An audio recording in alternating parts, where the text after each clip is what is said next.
perfectly level across.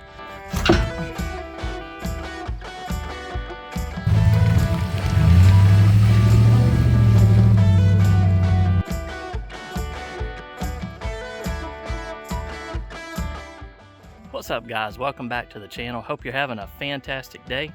Today we're going to do something many of you might consider a sin. We're going to lower this 4x4 pickup truck, but we're only going to lower it 2 inches and only in the rear. This truck, of course, like most trucks, has a factory rake to it where the back is a little higher. Of course, 4x4s and really all pickup trucks do from the factory to help with towing and hauling and everything. And so I've always wanted to lower this truck. I didn't want to go extreme and do like a 2.4 or 5.7 or anything like that. I did lower a previous truck, and I'll put a picture in right now so you can see it. Did lower a previous truck with a Beltec 2.4 drop kit, and it rode terrible. It was so stiff. I upgraded the shocks, I did the bump stop removal and everything that I could to try to fix that and make it ride smoother, but it rode terrible. And so I didn't want to go too extreme with this truck because we do drive it a lot and take trips in it and whatnot. And I'm older now, and so I prefer ride quality over slammed any day. So I didn't want to go extreme with this. So I'm just going to leave the front where it is. And then I've bought some progressive 2-inch lowering springs, and I'll leave the link down below for that so you can see where I got them from and the price. They weren't bad priced. I think at the time of this video they were around 160, 180, something like that, but I'll leave the link for you to check them out. So supposedly, according to their website, it rides just like factory. It's still smooth, you can still tow and haul, but it'll drop the rear about 2 inches. And so that's what I'm looking for. I just want to level out the truck. I didn't want to slam it, didn't want to sacrifice my ride quality. So that's what we're after today. And honestly, when I bought this truck, it's a 2017. I bought it new. I've had it 7 years now.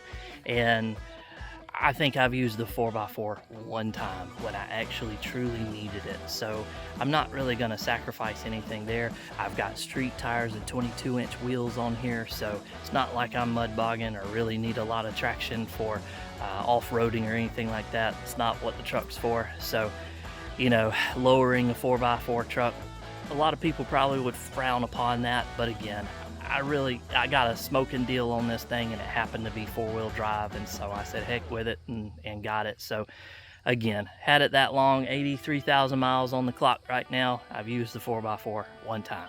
So anyway, let's take a look at what I got, and then we'll get to work putting these on. Supposed to be a pretty good or pretty easy install. Loosen 2 bolts, take them out and jack it up, pull the coil springs out, put the new ones in, and put it back together. So hopefully it goes as smooth as that, but we'll see. And if you're new here, consider subscribing if you want to follow along with the truck build. I've got a lot of truck videos on the playlist for this truck, my son's truck. We do other stuff, travel videos, all kinds of stuff, so you might find something you're interested in and want to stick around for. But anyway, let's take a look at where the truck's currently sitting, and we'll take some measurements, and then we'll get to work installing these. So here's how the truck sits right now. I tried to find the most level ground I could in the yard so you can get a good idea about how much more raised the back end is at the moment. We'll take some measurements for before and after, but that's where it looks, and then we'll take another look as it sits in the garage, because it'll be exactly level in the garage. You can see how much higher the back end is right now. And then I'll grab the tape measure. So here's a look right from the ground anyway. It's about 39 and a half, 39 and a quarter or so. And then from the top of the tire, it's about 8.5.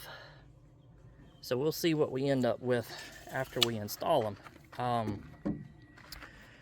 Their website says that it will drop a regular cab around 3 inches, extended cab or quad cab around 2 inches. So I'm hoping to get at least 1.5 inches, 2 inches of drop and level this thing out just perfect. So that's what we're shooting for. And then of course, here's the spring itself. Right here in the back. I was going to see about getting these powder coated red, but then the more I thought about it, nobody's going to be able to see these under the truck, and so it's not really going to matter that much. And they do have a nice powder coated finish on them already, so I just scratched that idea. So now we just got to get it in the garage and get it ready to go and pop these jokers in, and hopefully it's a smooth install.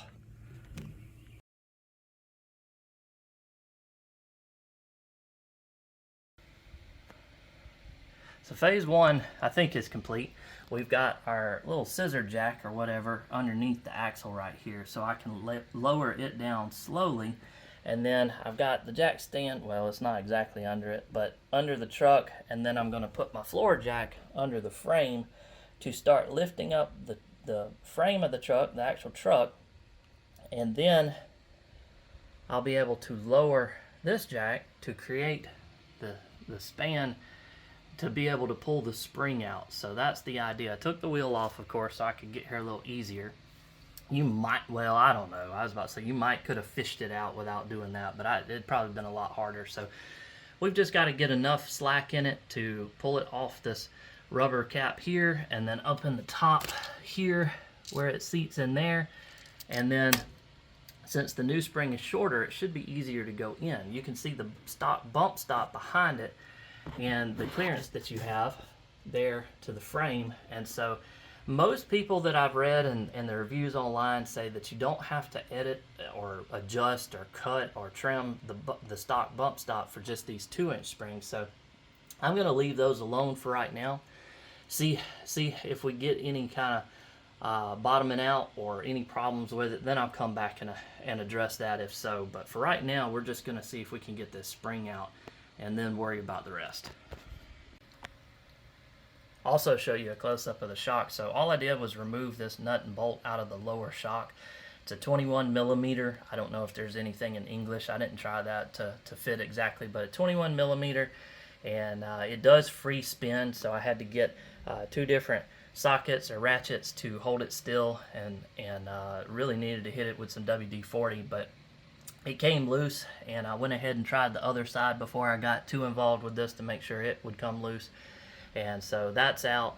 It allows this to drop down once you start lowering that axle on this side. You do have to be cautious of these brake lines over here to the caliper. You don't want to stretch, bend, break, tear anything loose over here. So be cautious as you're doing this that you don't put too much tension on these brake lines.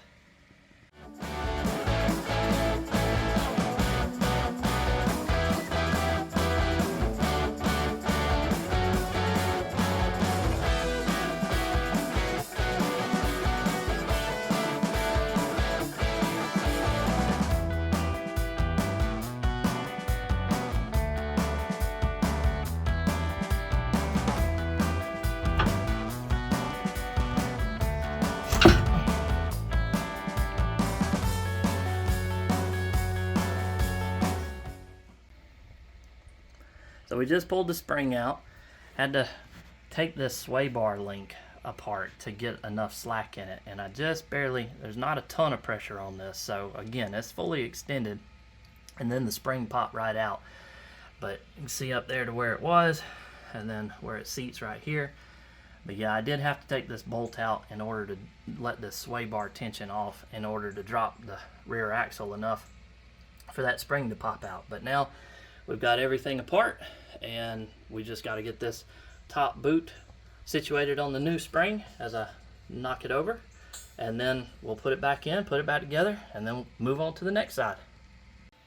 Alright, so with the help of my beautiful wife, jacking up the rear differential while I had this seated in here.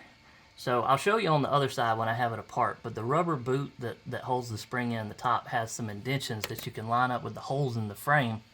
And so I'd read online where some people had issues with one side being slightly off. Maybe it's because those indentions weren't seated in there just properly or whatnot. But I held that in place, and the spring seated where I wanted it while she raised the differential up, and I held everything in place, and it all went back together just fine. So what I'm gonna do now is, when this gets in the right spot down here, I'm gonna slide this bolt in for the shock, and then as we lift it back up, I'll slide this bolt in for the sway bar link, and then we should be able to torque everything down and have this side finished, put the tire back on. Then we'll migrate over to the other side and we'll call this project finished, hopefully.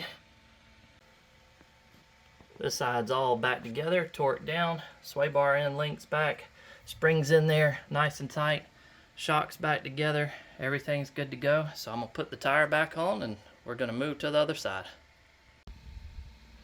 So we're on the driver's side now, and you can see what I was talking about with the little indentions that this rubber gasket holds the spring in up here at the top.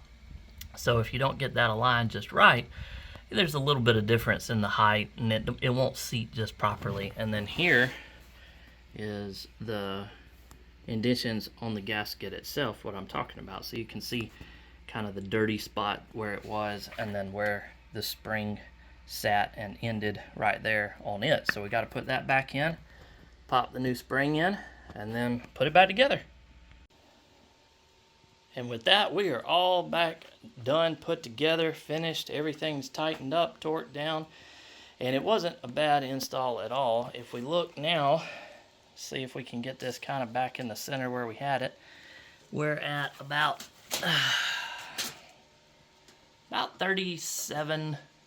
37 and a quarter or so, somewhere right there. And then adjust this. We are about a little under 6.5 or so. So I think we got about 1.5 to 2 inches of drop already. They're supposed to settle a little bit after they break in some.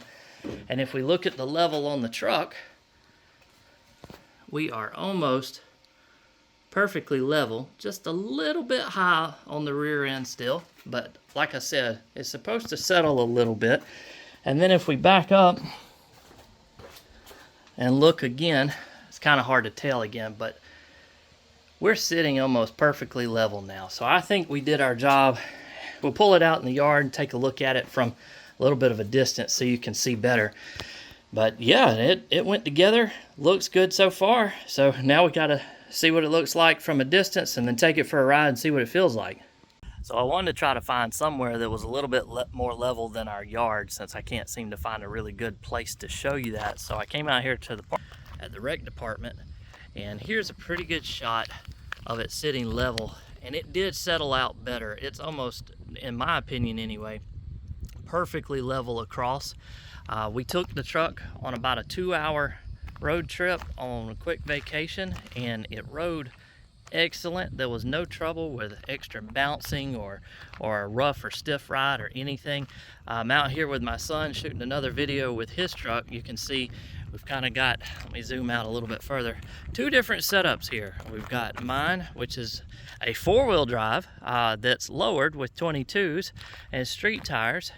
I wanted it to be built more for speed and sportiness. And then you've got his, it's a 2018 2-wheel drive that we've put the 2-inch rough country lift kit in the front to level it out the reverse way. So it's leveled out.